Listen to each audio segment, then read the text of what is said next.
மீண்டும் உங்கள் மத்தியில் உங்களை சந்திப்பதில் மிக மகிழ்ச்சி கொள்கிறேன். போன செய்தியில் உங்களுக்கு விசுவாசத்தை குறித்து நான் பேசினேன். ஆனால் இப்பொழுது ஒரு விசுவாசி தெய்வ பிரச்சனையில் இருப்பது எப்படி? தற்கால ஆவியானவர் நிறைய ஊழியர்கள் மத்தியில் தேவனுடைய பிரச்சனத்தில் இருப்பது தான் சிறப்பு அப்படின்னு நிறைய பேர் பேசுகிறாங்க. எல்லா ஊழியக்காரங்களும் இன்றைக்கி ஆவியை வெளிப்படுத்துகிறார்கள். ஊழியம் செய்வதை விட தேவனுடைய பிரச்சனத்தில் இருப்பது தான் தேவனுக்கு விருப்பம். இன்றைக்கி எல்லாம் ஊழியக்காரங்க ஊழியம் அழைஞ்சி தேவனுடைய பிரச்சனை இழந்து போகிறாங்க. ஸோ ஒரு வல்லமை இல்லாத ஊழியத்தை பார்க்குறோம். தேவன் அவரோடு இருப்பதை விரும்புகிறார். அவர் சொல்லும் சத்தத்தை கேட்க விரும்புகிறார். அவருடைய ஆலோசனை கேட்க விரும்புகிறார். ஆண்டவர் இயேசு கிறிஸ்து அதிகாலையில் எழுந்து தனித்திருக்கும்படி ஆண்டவரோடு ஐக்கியம் கொள்ளுவார். அவருடைய பிரசனத்தில் இருப்பார். தேவன் சொல்லுவதை பிரசங்கிப்பார். அதனால தான் நம்ம யோவான் எழுதின சுவிசேஷத்தில் பார்க்குறோம் 5ஆம் அதிகாரத்தில் 19வது வசனம். அப்பொழுது இயேசு அவளை நோக்கி, மெய்யாகவே நான் உங்களுக்கு சொல்லுகிறேன், பிதாவினர் செய்ய குமாரன் காண்கிறது எதுவோ அதே என்று வேறொன்றையும் தாமாக செய்ய மாட்டார். அவர் எவைகளை செய்கிறாரோ அவைகளே குமாரனும் அந்தப்படியே செய்கிறார். இதுதான் தேவ பிரச்சனத்திலிருந்து வருகிற வார்த்தைகள். நான் சுயமாய் ஒன்றும் பேசுகிறதில்லை. பிதா எனக்கு என்ன சொல்லுகிறாரோ அதையே நான் சொல்லுகிறேன். அவர் என்ன செய்ய சொல்லுகிறாரோ அதையே நான் செய்கிறேன். ஒரு ஊழியக்காரன் கற்றுக்கொள்ள காரியம் இதுதான். அப்பா இயேசு கிறிஸ்து ஆவியானவர் நமக்கு என்ன வெளிப்படுத்துகிறாரோ, என்ன பேச சொல்லுகிறாரோ, எங்கே போக சொல்லுகிறாரோ அந்த ஊழியமே ஒரு வெற்றியான ஊழியம். அங்கே தான் தேவனுடைய பிரசன்னம் இருக்கும். அங்கே தான் அற்புதங்கள் நடக்கும். அங்கே தான் சுகம் நடக்கும். பிசாசுகள் அலறி ஓடும். ஸோ தேவ பிரசன்னம் எனக்கு அவசியமாக இருக்குது. எல்லாருக்கும் அவசியமாக இருக்குது. ரட்சிக்கப்படாத ஒரு மனிதனுக்கு நான் சுவிசேஷத்தை வல்லமையோடு நான் பேசணும். அந்த வல்லமையான செய்தி அவனுடைய ரட்சிப்புக்கு வழி நடத்தும். துயரத்திலையும் துன்பத்திலும் இருக்கிற மக்களுக்கு ஆறுதல் நிறைந்த அதே தேவனுடைய வார்த்தைகள் சொல்ல வேண்டும். ஸோ தேவன் எனக்கு வெளிப்படுத்துகிற வார்த்தைகளை அங்கே பேசும் பொழுது, தீர்க்க தரிசன வார்த்தைகளை பேசும் பொழுது ஒரு மனிதன் ஈஸியாக ரட்சிக்கப்படுறான். ரொம்ப காலமாக ஜெபம் பண்ணாங்க. ஒரு சபை புதுசாக ஆரம்பித்து அந்த சபைக்கு 5 பேர் 10 பேர் வராங்க. வருஷம் முடிவில் பார்த்தா அந்த சபையினுடைய மெம்பர் பார்த்தீங்கன்னா அப்படியே தான் இருக்கும். ஸோ தேவ பிரச்சனத்திலேருந்து ஊழியம் செய்யாதனால அங்கே அற்புதங்களை பார்க்க முடியல. சமீபத்தில் ஜார்ஜ் முல்லருங்கிறவருடைய புத்தகத்தை நான் வாசித்தேன். அவர் என்ன பண்ணாராம், அவரோட தேவனோடு சஞ்சரிக்க விரும்பினாராம்.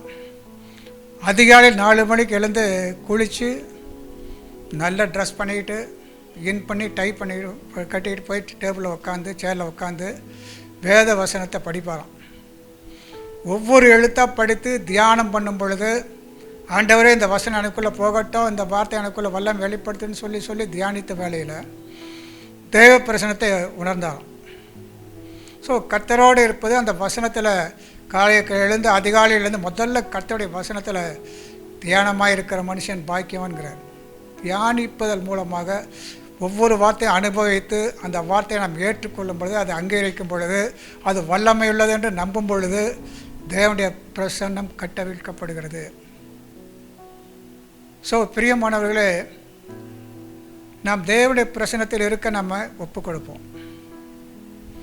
நேரம் தேவனோடு உள்ள ஐக்கியம். சீசர்கள் சொல்கிறாங்க, எங்கள் ஐக்கியம் பிதாவோடும் அவனுடைய குமாரன் இயேசு கிறிஸ்துவோடும் இருக்கிறது. எங்கள் ஐக்கியம் பிதாவோடும் அவர் குமாரன் இயேசு கிறிஸ்துவோடும் எங்களுக்கு இருக்கிறது.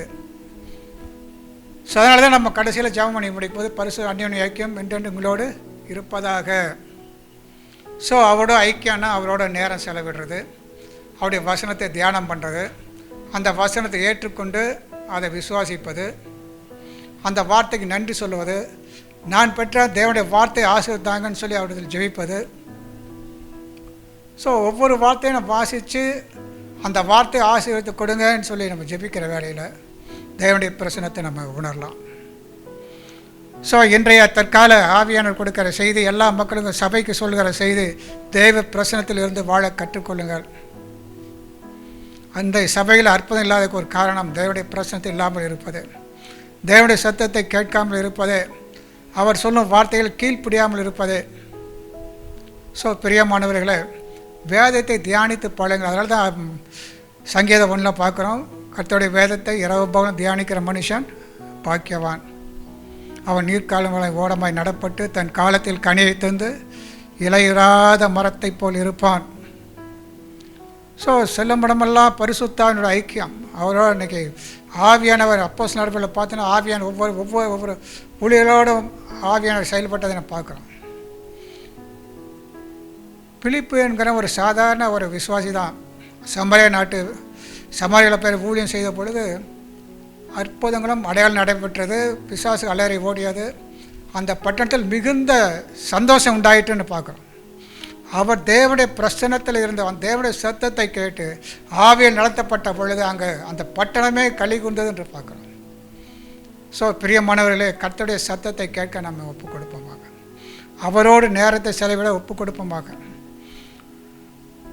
ஸோ இன்றைக்கி நம்முடைய பிரச்சனை என்ன, இன்னைக்கு குடும்ப வாழ்க்கையில் தத்தளித்து கர்த்தருக்கு நேரம் இல்லாதனால, நேரம் இல்லைங்கிற ஒரு வார்த்தை இன்றைக்கி மக்கள் மத்தியில் வந்து, நேரம் சமயம் ஜெபிக்க நேரம் இல்லை, வேதத்தை வாசிக்க நேரம் இல்லை.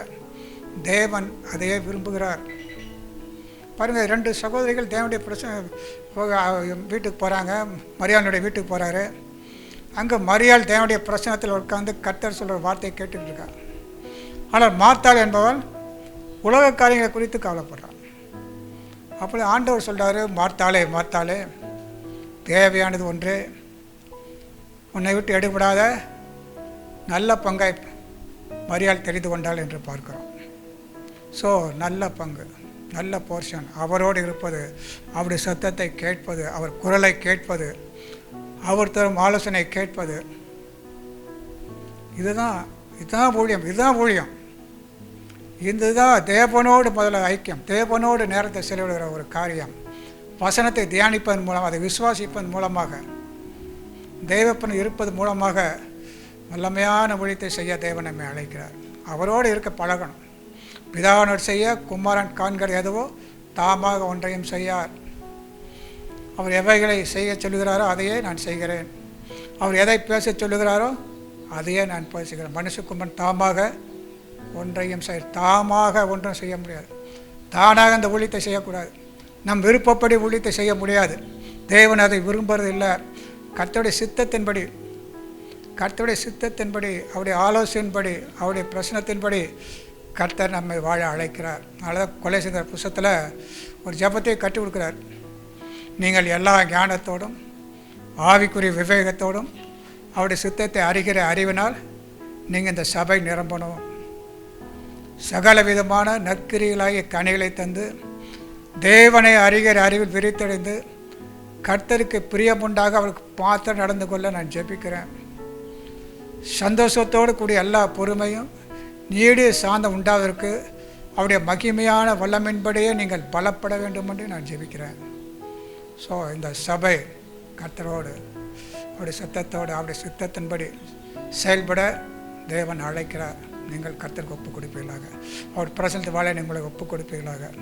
தேவன் தாமே உங்களை ஆசீர்வதிப்பாராக.